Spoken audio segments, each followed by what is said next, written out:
Monday the 13th of March 2023, at the Roundhouse in Chalk Farm, the London Football Awards took place, and it was a clean sweep for Arsenal's players, with Odegaard, Ramsdale and Saka taking home Player, Goalkeeper and Young Player of the Year respectively. Mikel Arteta won Manager of the Year and spoke of his gratitude to his staff and the fans. Backstage though, Mikel had revealed something particularly interesting in an interview with ESPN. Perhaps out of the guarded football environment of London Colney in the Emirates, Mikel felt he could open up a little more. He said that Arsenal are now in phase 3 of a 5-phase plan he had for Arsenal, which is, according to Mikel, a little bit ahead of schedule. It's the most explicit Arteta has ever been, as far as I can tell, on the details of the plan that he presented the Arsenal hierarchy with in December 2019 when he rejoined as head coach. Previously, in an interview with Jamie Carragher in December 2022, Mikel had revealed the fact that his plan for Arsenal even had 5 phases for the first time, as far as I can tell, though I may be wrong. He said he had a clear idea of a timeline and a clear idea of the goals and objectives that Arsenal need to hit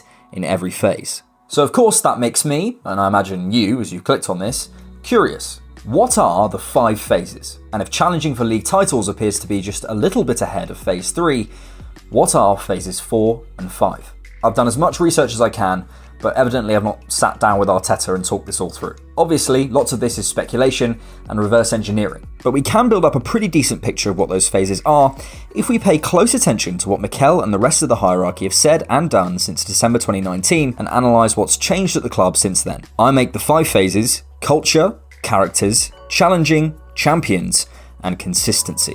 Phase 1. Culture. In his very first interview as Arsenal head coach, Mikel had 2 words that he kept repeating.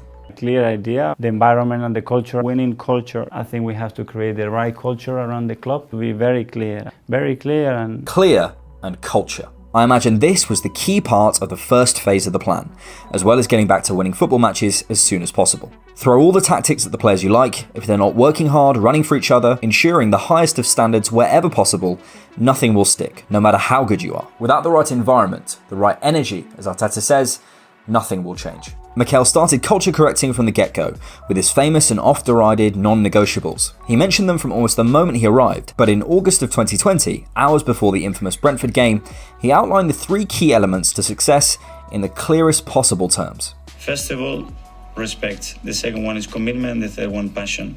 Those 3 ingredients are non-negotiable. Setting a culture is hard. It's all very well saying it, and you may even have the best intentions, but having the strength of character to make tough calls and stick to your principles when hard decisions arise, to see it through, that's the real challenge. However, as Guillaume Balagwe said of Arteta, people haven't gotten any idea how deep is the personality, the thinking, the leadership, the vision, the empathy, the knowledge that Arteta has. When you change the input and environment of an ecosystem, the results change. Despite early hiccups, Arsenal's underlying numbers were always heading in the right direction on the pitch, partly because off the pitch, we saw lines drawn and boundaries set as time went on, no matter the size of the name. Overpaid and underperforming? You're dropped. Late for the North London derby?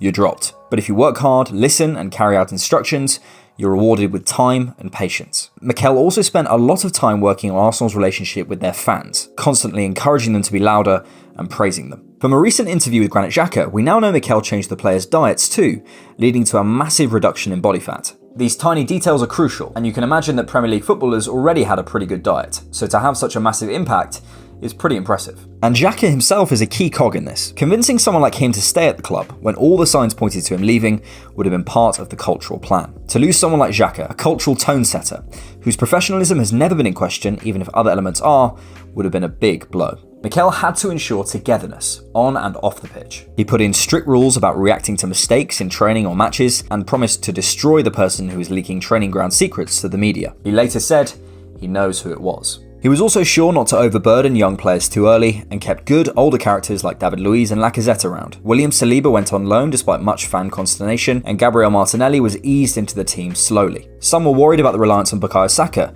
but seeing the levels he's reaching now, you can see Mikel was right to trust him so young, and he may not have had a choice. The culture has carried on evolving and will continue to. Fans are more connected than ever, and staff speak of the best energy they've felt in years at the club. The club are making waves off the pitch too. The training ground is different, the stadium is different in and out, and there's a push for more inclusion and engagement, especially for disabled fans. But the course and the culture were corrected early on. Perhaps we can consider the FA Cup win the end of phase 1. Mikel was making his mark on the club, and it was proof that with the right intentions and rules, something special could be growing at Arsenal, even if not everything was perfect just yet. Phase 2.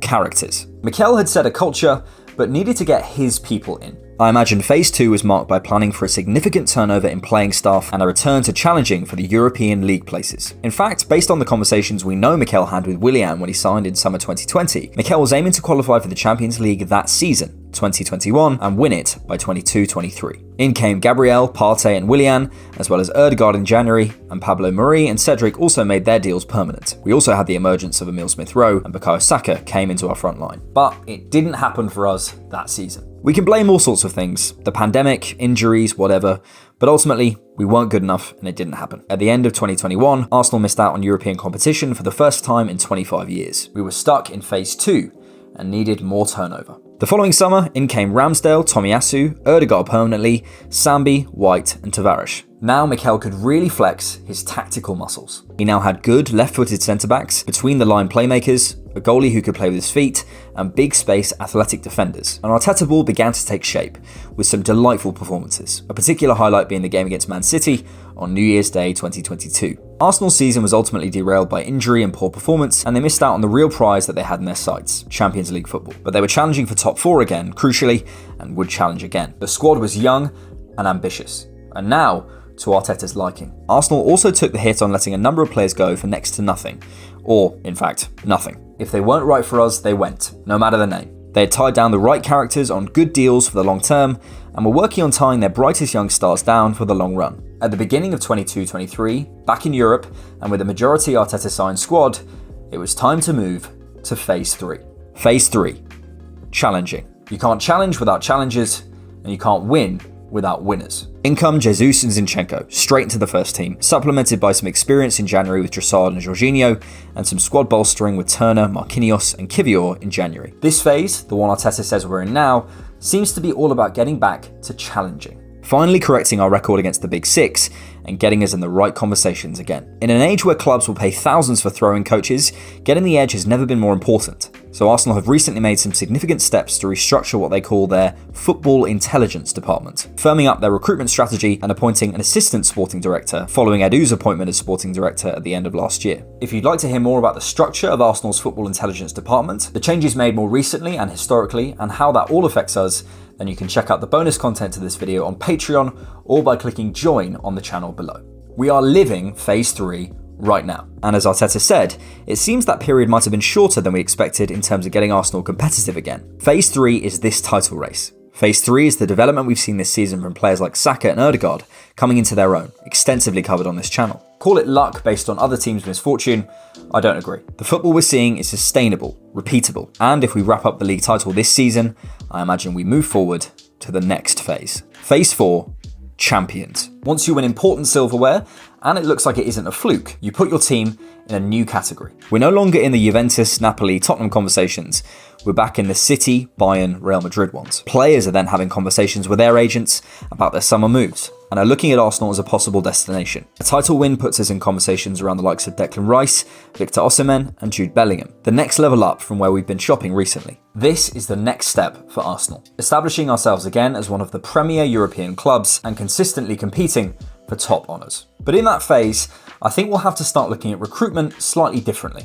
As we begin to see our players establishing themselves as some of the best in the world, we'll need to focus on floor raisers. We don't need the next big thing at right wing, for example. We have him. We now need players who can come in and ensure that with injuries, suspension and rotation, the level of the team can remain consistent as we compete across 4 fronts. As much as I love them, it will be time for the Holdings and El Nenis of the world to move on. We need a world-class squad capable of challenging for top honours year in, year out. Level raises are always important as the league's quality continues to grow. I just think we'll be looking at 1 or 2 a season, rather than the 3 or 4 we've needed in every previous window. We're growing our own, but I hope we'll be focusing on bringing in 1 or 2 genuine superstars per window. Who was the last person that made Arsenal fans do this? Mesut Ozil is now going to be playing in the Premier League for Arsenal. And part of being able to do that will be re-establishing ourselves financially. Here's Arsenal's commercial revenue since our last league title in 03-04. This is data from Deloitte's Money League and details the revenue generated from football operations per season. It factors in revenue from matchday, broadcast and commercial sources and excludes player transfer fees. You can see Arsenal's revenues generally look healthy with an upward trend over time, helped by the move to the Emirates and new TV deals, but not helped recently by the COVID-19 pandemic. However, contextualise Arsenal's position in relation to other football clubs around the world, and you can see we've been slowly dropping down the rankings in recent years. Not being in the Champions League hasn't helped. You can see the drop-off in 17-18. The worst part? We're now below Tottenham.